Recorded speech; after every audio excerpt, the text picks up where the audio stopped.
Mi suegro siempre dijo que yo no era lo suficientemente bueno para su hija, pero ahora quiere que lo ayude a esconderse de una banda de estafadores a los que les debe dinero. Hola, Reddit. Nunca pensé que llegaría al punto de escribir algo así, pero aquí estoy. Necesito desahogarme porque estoy en una situación completamente surrealista, y honestamente, no sé qué hacer. Para darles algo de contexto, llevo 5 años casado con mi esposa, Sofía. Tenemos un hijo de 3 años y, aunque como cualquier pareja hemos tenido nuestros altibajos, en general, somos felices. Pero hay un problema que ha estado presente desde el día en que la conocí, su padre. Mi suegro, al que llamaré Ernesto, nunca me ha respetado. Desde el principio dejó claro que no me consideraba suficientemente bueno para su hija. Yo trabajo como técnico en refrigeración y aire acondicionado. Es un trabajo honesto, estable y me permite mantener a mi familia sin problemas. Pero según Ernesto, no soy un hombre con ambición. Él siempre ha creído que su hija merecía algo mejor, un empresario, un abogado, un médico, cualquier cosa que no fuera yo. Durante años he soportado comentarios pasivo-agresivos, indirectas y hasta burlas abiertas. Cuando compramos nuestra casa, en lugar de felicitarnos, dijo algo como, bueno, no es una mansión, pero al menos tienes un techo sobre tu cabeza.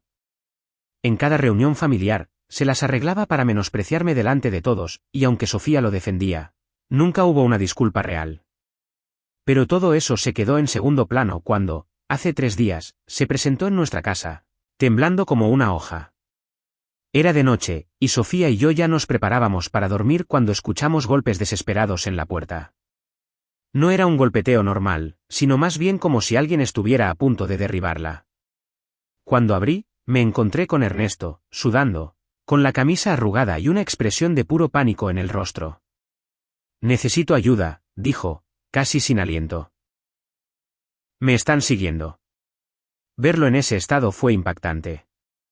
Este era un hombre que siempre se había mostrado altivo, arrogante, como si el mundo le debiera respeto.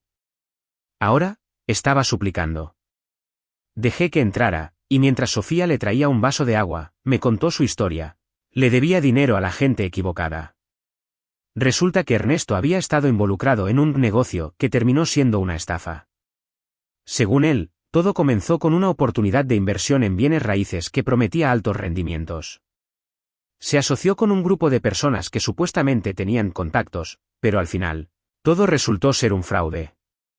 El problema es que, antes de que el esquema colapsara, él convenció a varias personas de invertir su dinero, asegurándoles que era seguro.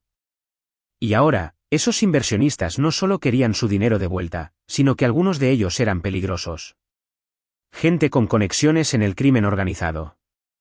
No tengo a dónde ir, dijo. Si me encuentran, estoy muerto. La habitación quedó en silencio. Sofía se veía angustiada, casi al borde del llanto.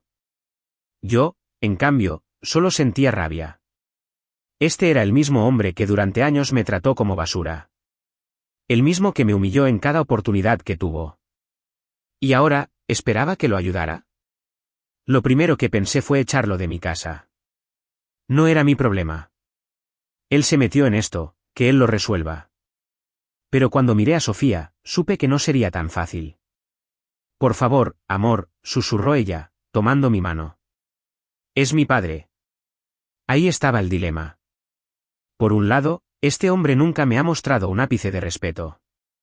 Por otro lado, sé que si lo dejo a su suerte y algo le pasa, mi esposa jamás me lo perdonará. Y hay algo más. Esta gente a la que le debe dinero, si no lo encuentran a él, podrían empezar a buscar respuestas en otro lado. Así que aquí estoy, escribiendo esto mientras Ernesto duerme en el sofá de la sala, preguntándome qué demonios voy a hacer. Han pasado un par de días desde que escribí mi último post y la situación solo ha empeorado.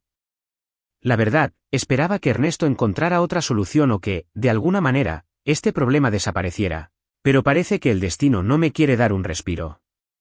Desde que llegó, ha estado actuando como si nuestra casa fuera su refugio personal.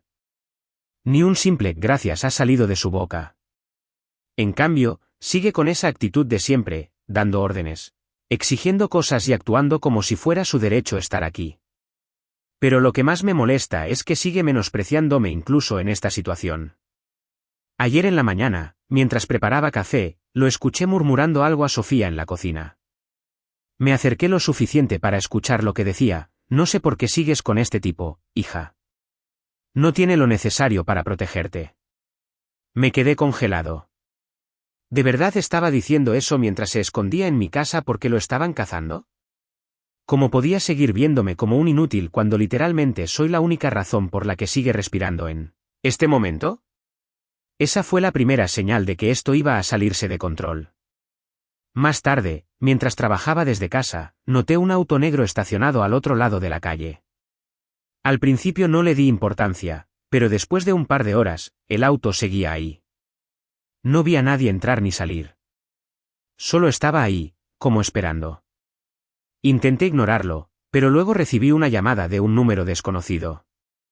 Normalmente no respondo este tipo de llamadas, pero algo me decía que debía hacerlo. Sabemos que Ernesto está ahí, dijo una voz áspera al otro lado de la línea. Dile que se entregue o la cosa se va a poner fea para todos. Me quedé sin palabras. Antes de que pudiera responder, colgaron. El pánico se apoderó de mí. Fui directo a la sala y confronté a Ernesto. ¿Quiénes son estas personas?, le pregunté, tratando de mantener la calma. No lo sé exactamente, dijo, restándole importancia. Solo unos tipos con los que hice negocios. Te están buscando, y ahora nos están metiendo a nosotros en esto. Ernesto se encogió de hombros, como si fuera un problema menor. No van a hacer nada. Solo quieren asustarme. No podía creerlo. Este tipo realmente pensaba que todo esto era un simple juego. Le conté sobre la llamada y el auto negro, pero en lugar de parecer preocupado, simplemente se sirvió otro café y me ignoró. Eso fue suficiente para mí. Le dije a Sofía que esto tenía que acabar. No podemos seguir arriesgando nuestra seguridad por alguien que ni siquiera parece importarle el peligro en el que nos está metiendo. Pero aquí es donde la cosa se complica. Sofía se niega a abandonarlo. Es mi padre, me repite una y otra vez, con los ojos llenos de lágrimas. No puedo dejarlo a su suerte. La entiendo, de verdad que sí. Pero, ¿qué pasa con nuestra familia? ¿Con nuestro hijo? Estamos protegiendo a alguien que no nos protegería a nosotros si la situación fuera al revés. Para empeorar todo, esta noche alguien tocó la puerta. Fueron solo 2 golpes, fuertes y secos. Me acerqué con el corazón latiéndome en la garganta y miré por la mirilla. El auto negro seguía ahí, pero esta vez había 2 hombres parados en la acera. Uno de ellos, un tipo calvo con una cicatriz en la mejilla, miraba directamente a la puerta con una expresión que me heló la sangre.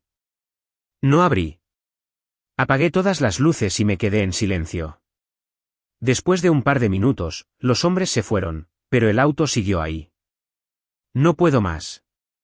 No sé qué hacer. Ernesto sigue sin tomarse esto en serio, y mi esposa se niega a dejarlo a su suerte. Me siento atrapado en una pesadilla sin salida. Si estuvieran en mi lugar, ¿seguirían escondiéndolo o lo entregarían antes de que sea demasiado tarde? Han pasado unas horas desde la última vez que escribí, y ahora sé que esto no puede seguir así. Lo que descubrí esta noche cambió completamente mi forma de ver la situación. Anoche no pude dormir. Pasé la mayor parte del tiempo mirando por la ventana, esperando ver si el auto negro seguía ahí. Alrededor de las 3 de la mañana, finalmente se fue, pero no me tranquilizó en lo absoluto. Sabía que solo estaban esperando el momento adecuado para volver. A primera hora de la mañana, tomé una decisión. Ya no puedo seguir permitiendo que Ernesto ponga en riesgo a mi familia. Así que decidí investigar un poco más sobre lo que realmente estaba pasando. Aprovechando que Ernesto estaba en la ducha, revisé su teléfono. Sé que no está bien, pero si él nos está poniendo en peligro, merezco saber exactamente en qué nos ha metido. Y fue ahí cuando encontré todo. Mensajes con personas que claramente no son solo socios de negocio, sino gente que parece tener conexiones bastante turbias. En los mensajes, Ernesto prometía pagos que nunca hizo, inventaba excusas y, lo peor de todo, intentaba desviar la culpa. Mencionó mi nombre. En un mensaje enviado hace 2 días, justo antes de venir a nuestra casa, Ernesto le escribió a alguien llamado Elías: no te preocupes, hermano. La inversión sigue en pie. Además, conozco a alguien con dinero que podría ayudarme a cubrir la deuda. Mi yerno tiene algo ahorrado y es fácil de convencer. No será problema. Me quedé helado. Fácil de convencer. ¿Pensaba manipularme para que pagara sus deudas? No fue lo único que encontré. Entre los mensajes había una conversación con otro contacto desconocido en la que decía algo mucho peor: si las cosas se ponen feas, me voy a largar de aquí y dejar que se encarguen de él. Se lo merece por haberme cerrado las puertas tantas veces. Así que ahí estaba la verdad. Nunca quiso quedarse aquí porque confiara en nosotros o porque se sintiera seguro. Solo nos estaba usando como escudo humano hasta que encontrara la manera de escapar. Cerré el teléfono y tuve que tomarme unos minutos para calmarme. Sentía una furia hirviendo dentro de mí. Este hombre, que siempre me vio como basura, ahora no solo esperaba que lo protegiera, sino que estaba más que dispuesto a dejarme caer en su lugar. Cuando salió de la ducha, lo confronté. ¿Así que piensas largarte y dejarme con el problema? Le solté, mostrándole la pantalla del teléfono. Su reacción fue lo que más me sorprendió. No se inmutó, ni siquiera trató de negarlo. En cambio, sonrió con desprecio y se encogió de hombros. Es tu culpa por meterte en esto, dijo con su tono arrogante de siempre. Si me hubieras ayudado desde el principio, esto no habría escalado tanto. No lo podía creer. ¿Ayudarte? Le solté con incredulidad. Tú metiste a esta gente en mi casa. Pusiste en peligro a tu hija y a tu nieto, y aún así crees que tienes derecho a exigir algo. No te pongas dramático, respondió, como si esto fuera solo una pequeña molestia para él. ¿Vas a ayudarme o no? Ese fue el momento en el que tomé mi decisión. No más. Mi esposa entró a la sala en ese momento y vio nuestras caras. ¿Qué pasa? Le pasé el teléfono sin decir una palabra. La vi leer los mensajes y como su expresión pasaba de la sorpresa a la decepción absoluta. Cuando levantó la mirada, estaba al borde de las lágrimas. Papá, dime que esto no es cierto. Ernesto no dijo nada. Solo desvió la mirada, incómodo. Por primera vez, Sofía lo vio tal como es. No como su padre, no como la figura de su infancia, sino como un hombre dispuesto a sacrificar a su propia familia con tal de salvarse a sí mismo. No hubo más discusiones. No más súplicas. Le dije que tenía dos opciones: podía irse por su cuenta o podía llamar a la policía y decirles dónde estaba. Trató de defenderse, de decir que no tenía a dónde ir, pero ya no nos importaba. Sofía, con el corazón roto, simplemente dijo: si te quedas aquí, nos vas a destruir a todos. Y así, sin más, Ernesto recogió sus cosas y se fue. Pero la historia no terminó ahí. Apenas media hora después de que se fuera, alguien golpeó la puerta. Esta vez no eran solo dos golpes, sino varios, rápidos y fuertes. Miré por la mirilla y sentí que el corazón se me detenía. Eran los mismos dos tipos de anoche, pero esta vez no estaban solos. Había un tercero con ellos, un hombre alto, con un abrigo negro y una cicatriz en la mano derecha. No dijeron nada, solo se quedaron allí, esperando. No abrí. No hice ningún ruido. Después de un minuto eterno, uno de ellos sacó su teléfono y marcó un número. El celular de Ernesto, que había dejado olvidado en la mesa, comenzó a sonar en la casa. Uno de los hombres afuera miró su pantalla. Vio que la llamada no fue contestada y luego miró directo hacia la puerta. Saben que estábamos cubriéndolo. Y ahora, tal vez nos consideran parte del problema. No sé qué hacer. ¿Creen que llamar a la policía es la mejor opción? ¿O esto solo los hará enojar más? Han pasado unas horas desde que esos hombres golpearon la puerta, pero la tensión en la casa es insoportable. No sabemos si siguen cerca, si están esperando el momento adecuado para regresar o si simplemente se dieron por vencidos, aunque dudo mucho que sea lo último. Después de que Ernesto se fue, mi esposa no ha dejado de llorar. No es solo el miedo, es el hecho de haber visto a su padre tal como es, un hombre que no dudó en sacrificarnos por su propio beneficio.